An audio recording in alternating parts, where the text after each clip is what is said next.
Alright, I swapped one component out that took out a fair amount of low end without adjusting the high end. Of course, it shifted the tonal center to about 550 and not 700, so we'll see what this sounds like.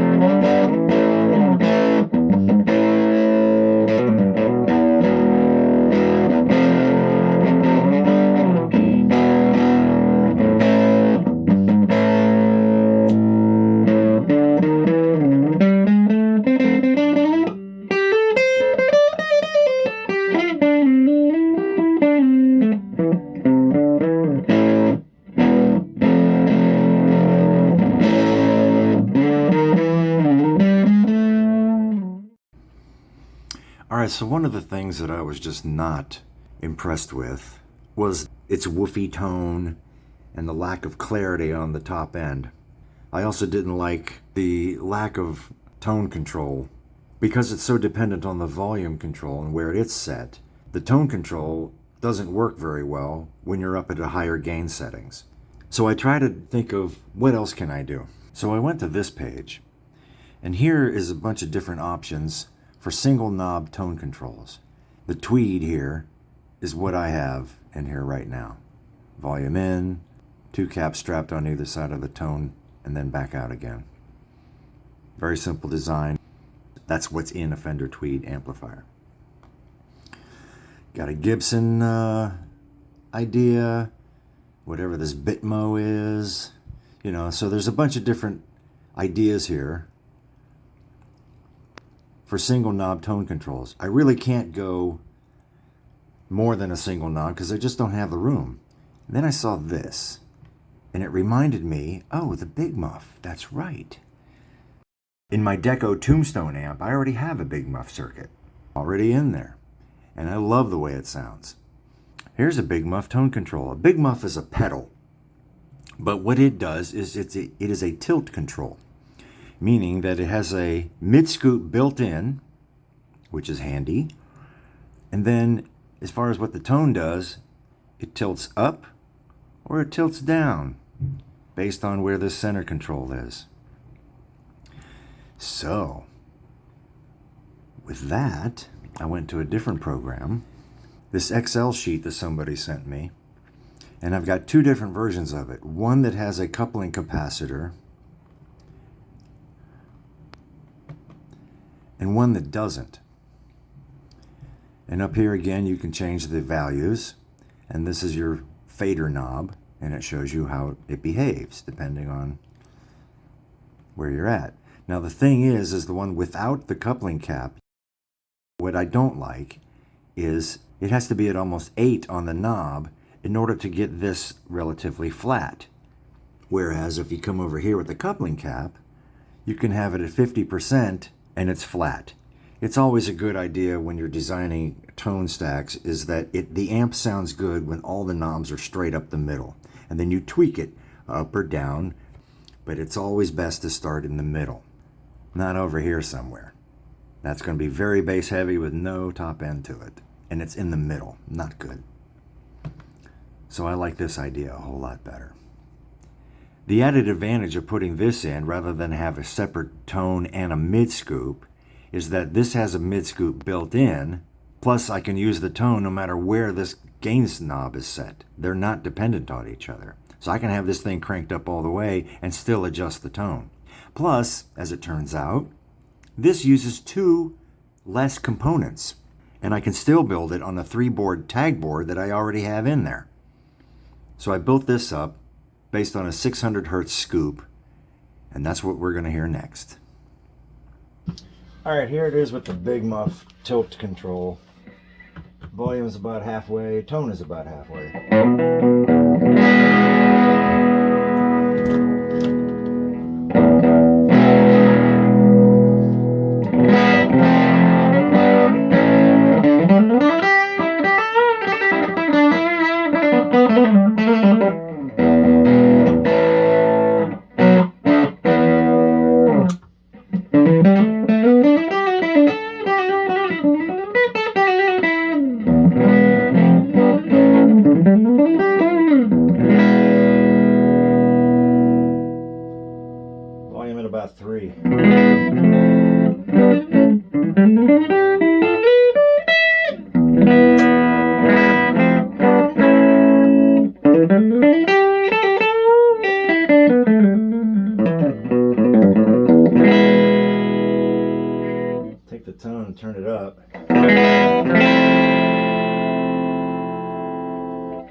about 7, tone about halfway up.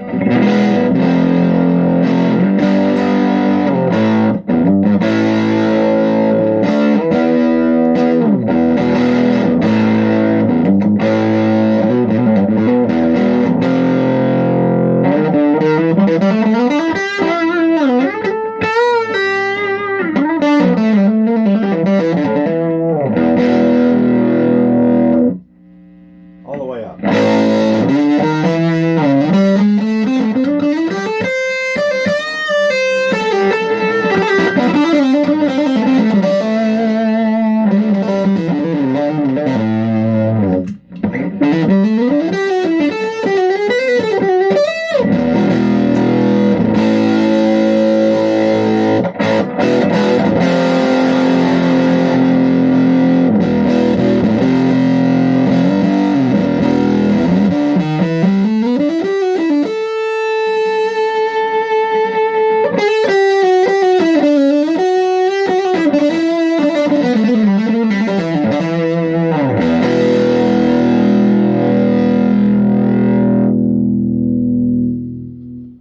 This is a much more effective tone control, and I'm digging it.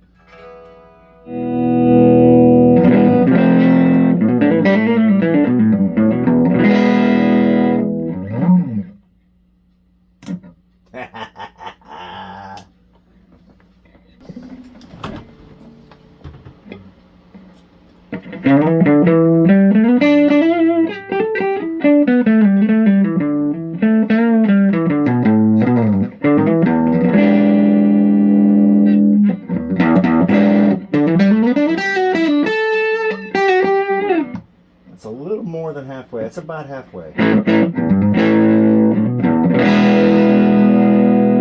these are PAF output pickups, so they're a little weaker than the Les Paul.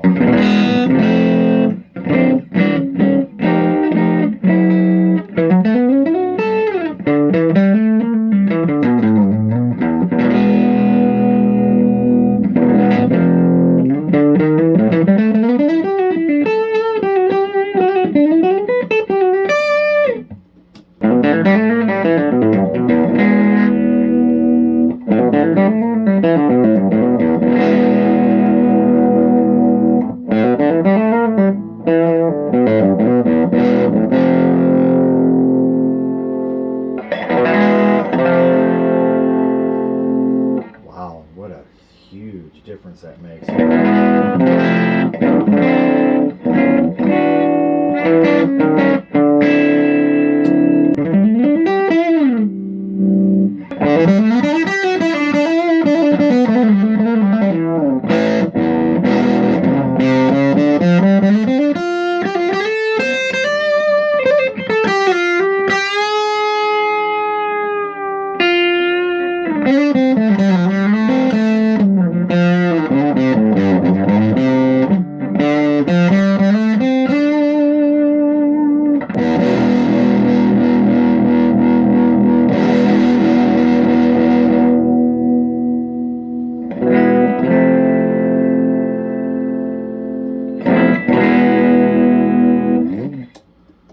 Let's see what it does with a Strat.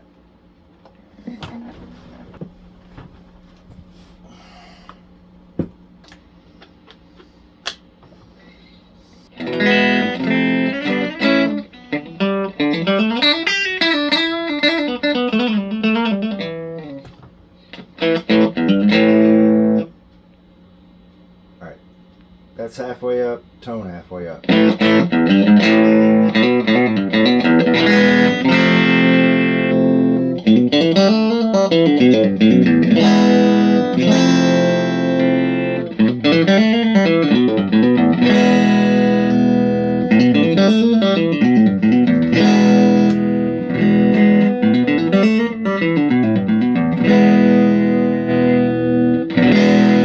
Really?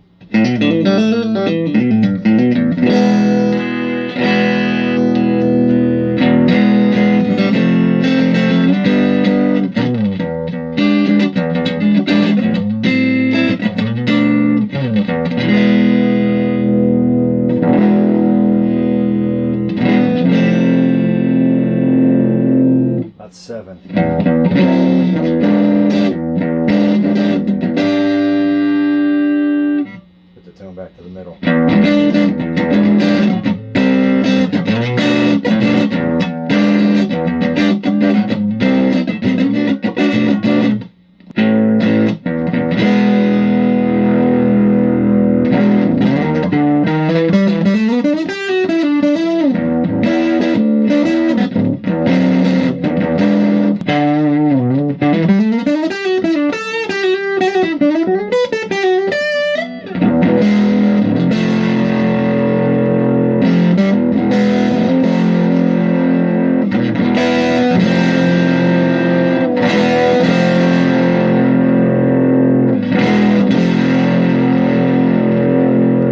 All the way up.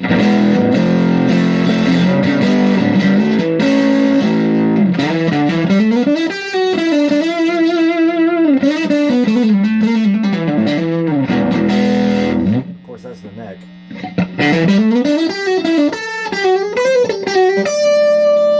Middle.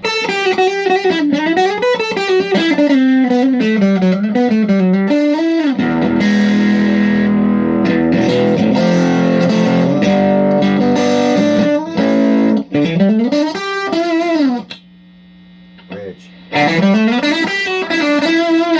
Ouch!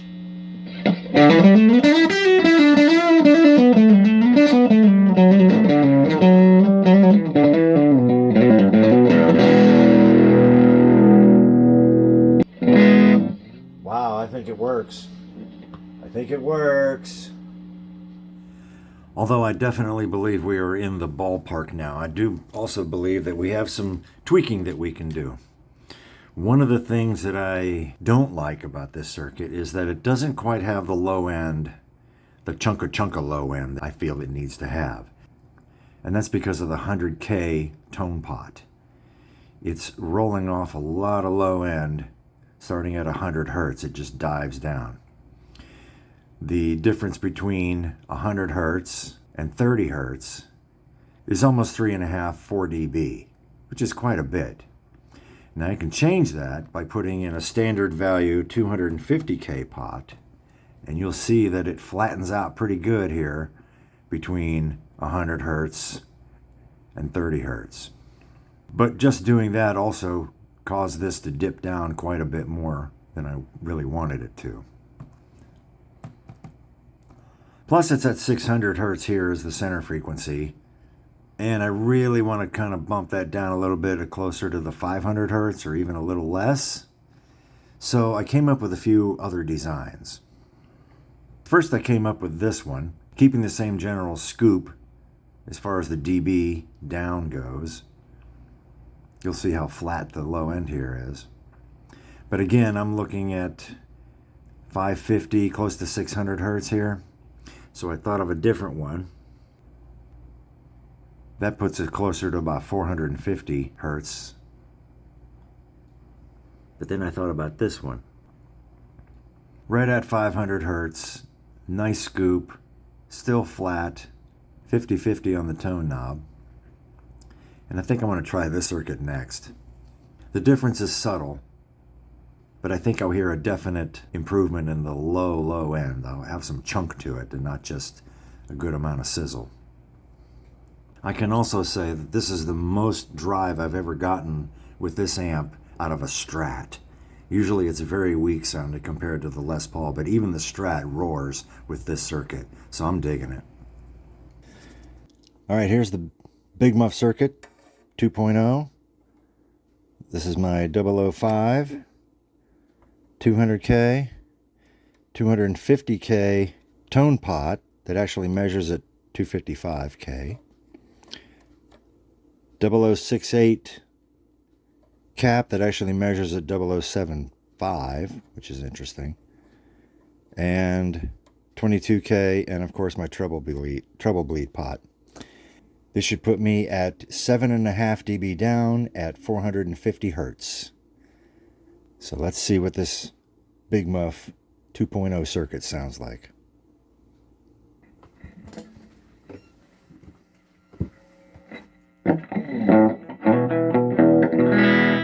Of course, volume and tone are halfway up.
now it's starting to sound a little hollow. I'm going to have to bump that frequency up to like 500, 550. I think it sounded better. I'm not sure I got any more low end out of it, although I should have.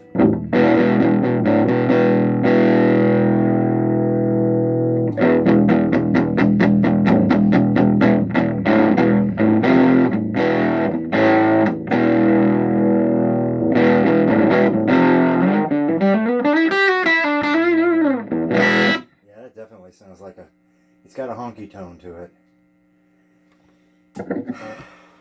Alright, made a few adjustments.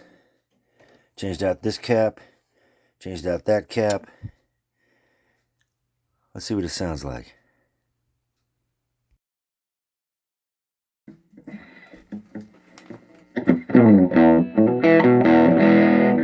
Alright, everything up the middle, volume and tone.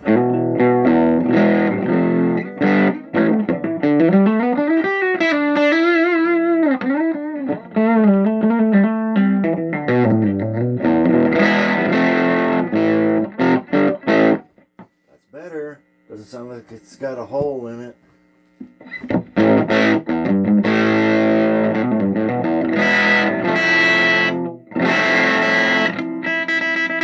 Man.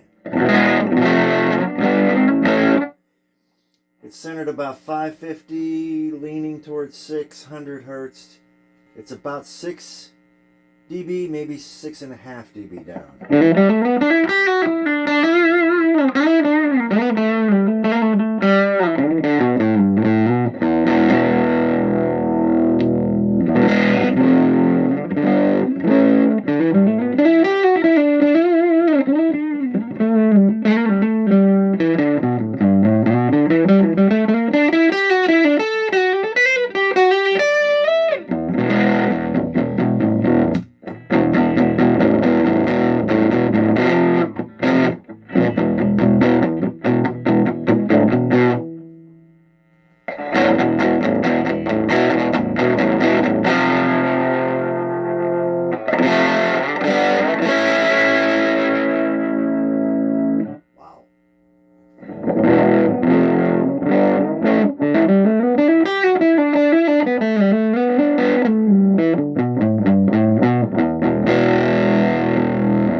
Back up the middle, we're going to go to 3 on the volume.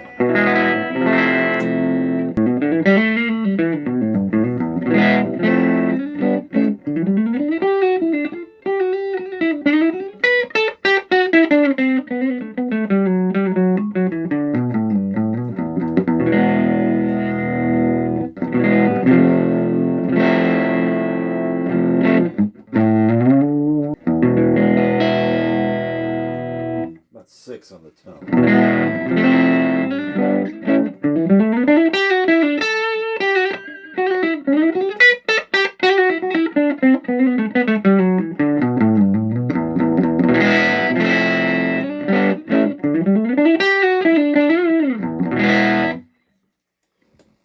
Man, I don't know if I can improve that. That sounds really good. Let's try it with a Strat. Strat, of course, has got the single coils, and it's going to sound a lot thinner. But let's hear what it sounds like.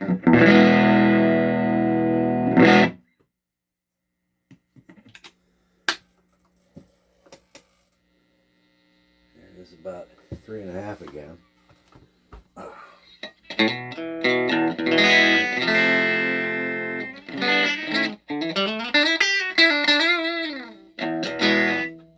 That's the bridge.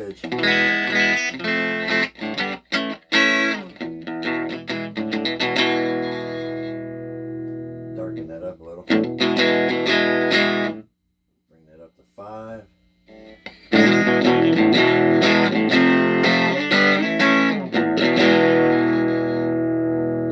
Tones around 4.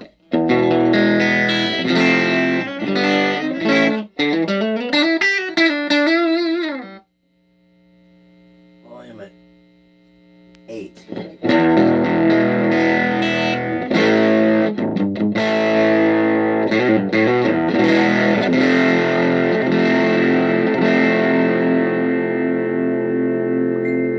Tone at 5.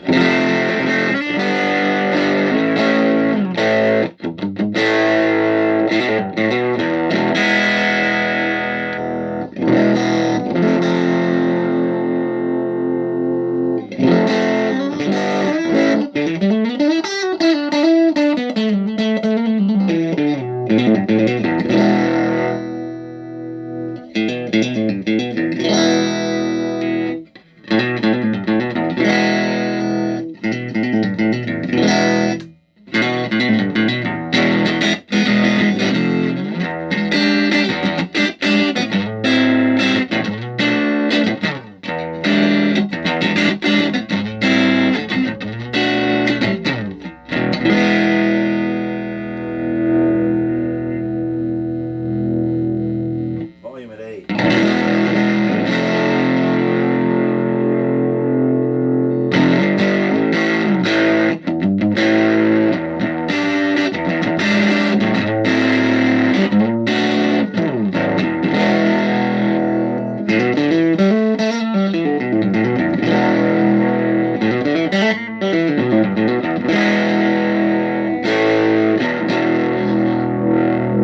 All the way. Bridge. Knock that down just a little.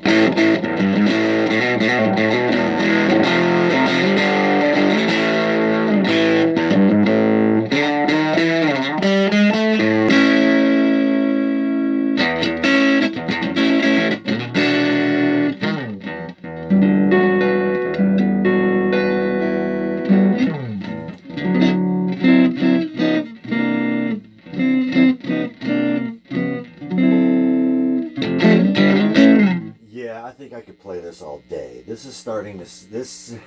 I think we got it. I think we got it. I'm going to leave it.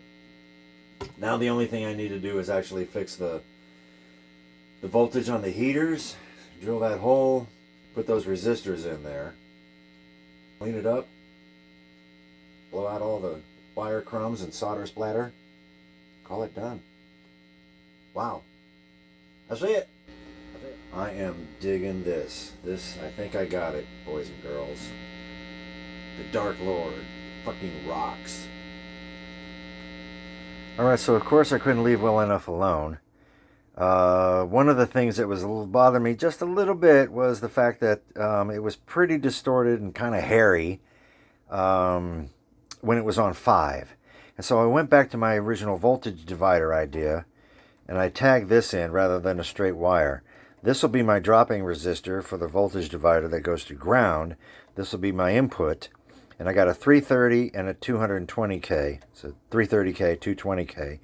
And that takes out about 60% of the signal.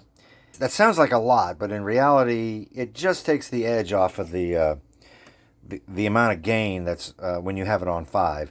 It still roars like mad by the time you get up to 7 and 8. And I checked it with the Strat, and it hasn't affected the Strat at all. It gives me a little bit more clean headroom, so it sounds nice and pretty when it's sitting at 5 on the volume.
Alright, and I think that pretty much does it for this video series. Now's as good a time as any to wrap this all up. And now you know what it takes to build one of these little amplifiers.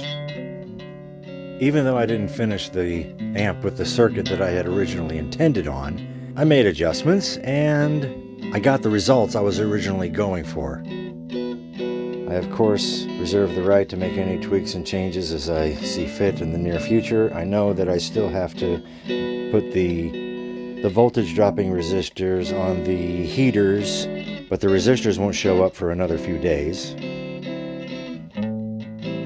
I know 7 parts is a lot, but I hope it hasn't been too overwhelming. And there you have it, the Dark Lord lunchbox amplifier. Thanks for watching.